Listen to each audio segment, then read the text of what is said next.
Bom dia! Mais um dia indo pro trabalho e resolver fazer esse vídeo sem um tema específico, só abrir a câmera e conversar. Olha, que é uma gota em mim. Ah, não é uma gota, é uma espinha. Então, roda a vinheta. A gente vai bater um papo até eu chegar no trabalho.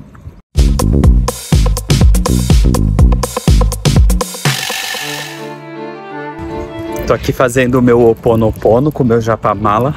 E tô fazendo a Adelina abençoada. Sinto muito, por favor, me perdoe. Eu sou grato e eu te amo.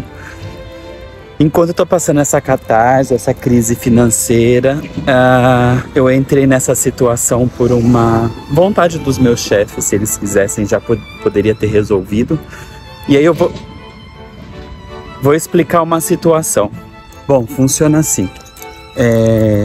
Toda vez que eu trabalhei aqui em Portugal, foram 2 trabalhos anteriores. Antes de finalizar o mês, antes de dar o dia 30 ou dia 31, o dinheiro já estava na conta. E esses trabalhos anteriores que eu tinha, não era uma exclusividade minha. Meus outros colegas de outras áreas também acontecia a mesma coisa.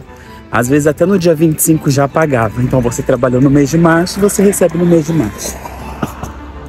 Por lei, por legislação, a Constituição diz que o empregador tem até o dia 8 para pagar.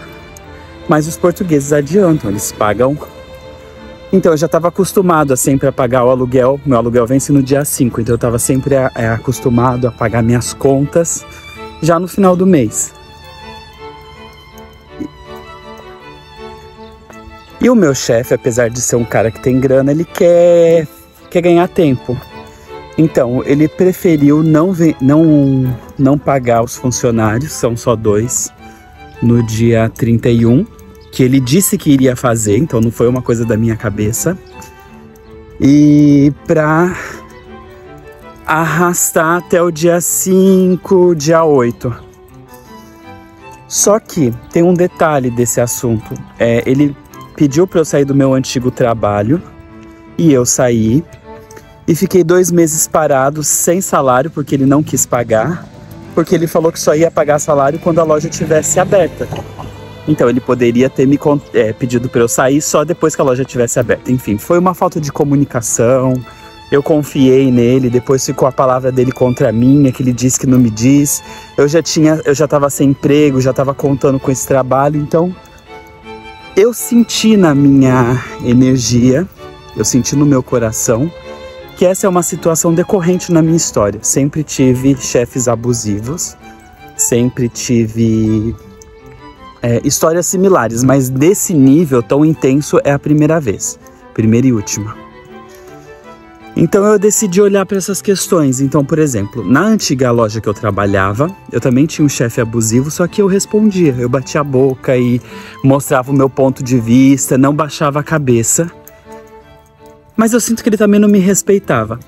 E eu tenho percebido alguns comentários aqui no YouTube falando: Lino, por que você não procura seus direitos? Por que você não faz tal coisa? Porque honestamente não resolve. Como eu confio em Deus, eu acredito na lei do retorno, eu vou deixar Deus fazer justiça e não eu.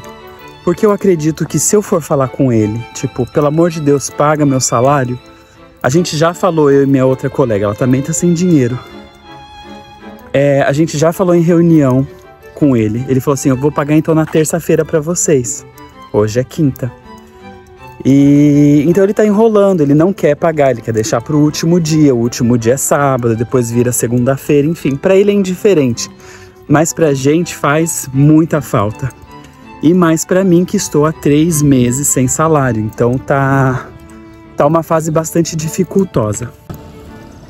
Eu tenho essa filosofia, esse sentimento comigo, que quando você quer dar uma resposta, você quer responder, quer falar, quer resolver, você está fazendo justiça com as próprias mãos. Eu demoro um pouquinho para racionalizar, porque o GPS está ligado e ele começa a falar e eu me perco no raciocínio. Então por isso que de vez em quando eu fico meio Olha, dizem quando o japamala ele estoura é porque ele tá te protegendo de uma energia muito forte. E ontem o meu horóscopo falou que Ontem eu tava assistindo Irradiar-se e ela falou assim: Virgem, esse problema de cabeça que você tá sentindo, obrigado japamala, essa dor de cabeça que você tá sentindo, isso é uma inveja muito forte que tem em você, que tá pegando na sua cabeça e tá externalizando isso. Mas pode ficar protegido que você tá muito amparado. Eu vejo que os seus mestres estão te ajudando muito. Imagina se não tivesse, tava falando. E ela tava explicando que a energia é uma coisa, a inveja é uma coisa muito forte, né? E agora eu tava fazendo japamala e ele simplesmente estourou da minha mão. Então é verdade isso. Preciso de um outro japamala. E olha o cenário onde eu tô. Ontem, quando eu tava voltando do trabalho, eu tava seguindo o GPS. E aí ele pediu pra eu entrar numa rua, eu entrei. Aí a rua acabou a calçada. A rua foi se afunilando, virou uma estradinha. Aí tinha uma curva, uma curvinha. Quando eu cheguei na curvinha, tinha 4 homens, assim, tipo, sentado num sofás velho, numas coisas. Eles me olharam, eu olhei pra eles e falei, nem fudeu. Não foi. Dei a volta, andei mais não sei quantos quilômetros pra fazer um caminho, porque era o único caminho. E agora foi o mesmo lugar, ele mandou eu entrar. Aí, como é uma colina, dá pra ver lá embaixo, eu vi os caras lá, eu falei, ah não, vou fazer o contorno. Mas olha que lindo, eu tô seguindo o meu caminho, eu tô fazendo o que eu preciso fazer, sendo corajoso, seguindo a minha história, porque o meu dinheiro está acabando, meu passe do metro acabou, meu passe do ônibus, então eu tenho que fazer o caminho a pé. E eu poderia reclamar, poderia estar desesperado, pedindo dinheiro para os outros, poderia estar sofrendo, mas eu tô transformando isso, transmutando numa coisa leve. E eu tô tirando proveito disso para vir conversar com vocês, para apreciar a paisagem, para pensar, para fazer o Ho'oponopono, para meditar. Olha que coisa mais linda. Então eu não posso reclamar. O engraçado como as coisas se repetem, né? Uma época eu morei em Limeira e eu tinha que andar a pé também e tinha que transportar a linha do metro, eu andava cerca de 1 hora a pé também. Então a história está se repetindo e eu preciso entender esse movimento. Outra parte do meu caminho, não dá para perceber, mas isso é bem inclinado. Imagina vocês que ontem eu tava voltando a pé aqui e tava anoitecendo. Então é no final dessa rua lá para baixo que ficam os caras. Aí eu dei a volta que eu tenho o caminho. Cansativo. Mas é lindo, eu me sinto numa cena de um filme, assim, bucólico. E hoje tá um dia bem de névoa. Ai, queria um copo d'água. Outra pergunta que eu recebo bastante aqui no canal é: Lino, compensa mudar para Portugal? Não sai do Brasil não, o Brasil é maravilhoso.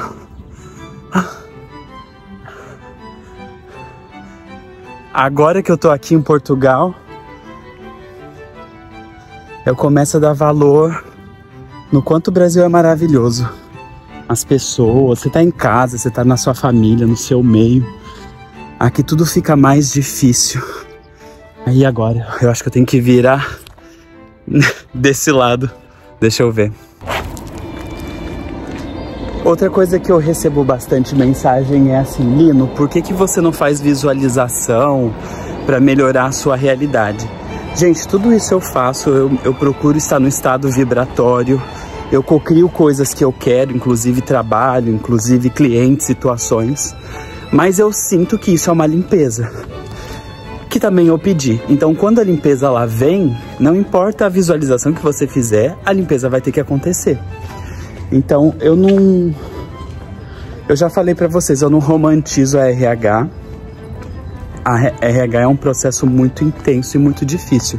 Se você quisesse calmaria, paz, talvez você deveria fazer outras técnicas, como reiki, enfim. Mas a RH é realmente para os fortes. Aqui em Portugal, academia é ginásio. Então, sabe quando você vai para o ginásio e você não quer ir, você tá cansado, mas você precisa. Aí quando você chega lá, você treina, malha, você percebe o seu corpo melhorando, mas você sai de lá cansado e se sente bem. Ai, essa voz do GPS fica me atrapalhando. Então, eu sinto que esse processo da RH é mais ou menos isso. É um ginásio na sua vida. Você sente que tem que fazer, você às vezes não quer, você tá cansado, mas você faz, e depois que você faz, você percebe que é bom e que percebe que te melhora. Por exemplo, a grande coisa bacana que eu tenho percebido dessa situação toda é a paz, é a calma, é a serenidade para passar diante de um problema tamanho quanto esse. Se fosse em outra época, eu já estaria super desesperado, já estaria chorando, já teria falado com o meu chefe, já teria tentado resolver com a minha própria mão, com as minhas próprias mãos. Mas isso é fazer justiça. Então eu entrego nas mãos do Criador, eu sei que Ele tudo provê e eu espero em Deus. No momento certo, na hora certa, tudo vai dar certo. Então, como eu tenho visto esse movimento tão forte, tão presente em todo momento da minha vida aqui em Portugal, e a minha vinda aqui em Portugal, estou aqui há quase 2 anos, é um estado gradativo e lento de evolução. Meu primeiro trabalho foi como cuidador de idoso, depois eu fui trabalhar numa loja de luxo, numa avenida chique, e agora eu estou como numa loja de móveis chique, que é um escritório também de arquitetura, então eu já voltei para minha área. Eu sinto que tá havendo uma evolução de leve, de petit a petit, mas está acontecendo. Então, não tem por que eu me desesperar. Bom, Lino, por que você resolveu se expor e vir aqui no canal, falar dos seus problemas econômicos? O que está acontecendo? Você quer atenção, quer chamar atenção? Eu falei isso nos stories esses dias do Instagram. Não é nada disso, eu não quero dinheiro emprestado. Eu não quero chamar a atenção, eu quero compartilhar com vocês, porque eu acho que o meu é um dos primeiros canais que eu faço. Ah, já tô vendo o meu trabalho, graças a Deus. Eu trabalho lá, ó. Esses prédios novos e modernos, foi projetado por um arquiteto italiano super famoso, chama Renzo Piano, e lá no fundo fica o mar. Então aqui passa o trilho do trem e aqui fica os casarões antigos, a parte mais nobre do meu bairro. E essa parte pra cá mais escondida, que é tipo depois de uma montanha, de um sítio, aí fica escondido, fica esse pessoal mais simples. Então eu resolvi compartilhar as minhas dificuldades e as minhas alegrias aqui também no canal, porque eu acredito que é quase que um diário da minha evolução. Eu tenho percebido a minha evolução, eu me sinto bem. Teve um seguidor uma vez que falou assim, mas nem parece que é grandes coisas assim que você tá co-criando. Mas assim, tá vindo de dentro, eu tô me sentindo muito, eu me conheço, eu era uma pessoa muito mais ansiosa, muito mais triste, e agora eu consigo lidar muito melhor com as situações. Tá vindo de dentro para fora. Uma hora isso vai externar no material, mas por enquanto ainda eu tô sentindo que a limpeza tá acontecendo. E quantas e quantas vezes eu revi vídeos meus e eu mesmo me automotivei, porque eu falei, nossa, olha pelo que eu já passei, sabe? Então, é um testemunho e eu acho fabuloso que tem muitas pessoas que vêm aqui no depoimento e fala, Lino, você não faz ideia do quanto isso ressoou comigo, faz total sentido, tô passando exatamente pela mesma coisa. Ou pessoas ainda que dá exemplos similares ao que eu passei, só que numa versão pior. E aí eu falo, opa, então eu não posso reclamar, porque eu ainda tenho que ser grato da minha situação. Foi um vídeo que eu comentei que eu tava voltando a pé do trabalho e um seguidor, um querido, ele escreveu que no mesmo dia ele também caminhou durante 2 horas, só que debaixo de chuva e carregando um pneu pesado. Aí eu falei, meu Deus, eu tenho que parar de reclamar, porque olha, poderia ser pior, sempre pode ser pior. Então, o meu canal tem uma intenção de compartilhar, não tenho intenção de ser terapeuta, não tenho intenção de absolutamente nada disso. Eu acho que quando o nosso coração tá cheio da espiritualidade, a gente fala o tempo todo de espiritualidade. Só que eu não tenho amigos em Portugal, eu converso com pouquíssimas pessoas e eu preciso externalizar isso. E uma forma que eu encontrei foi a internet, foi o YouTube. E eu encontrei uma comunidade muito legal. Nós somos quase 2.000 pessoas. Muito obrigado por tudo. Tô quase chegando no trabalho, não parece, apesar do mato aqui atrás. E vamos lá para mais um dia. Beijinho e até mais. Tchau.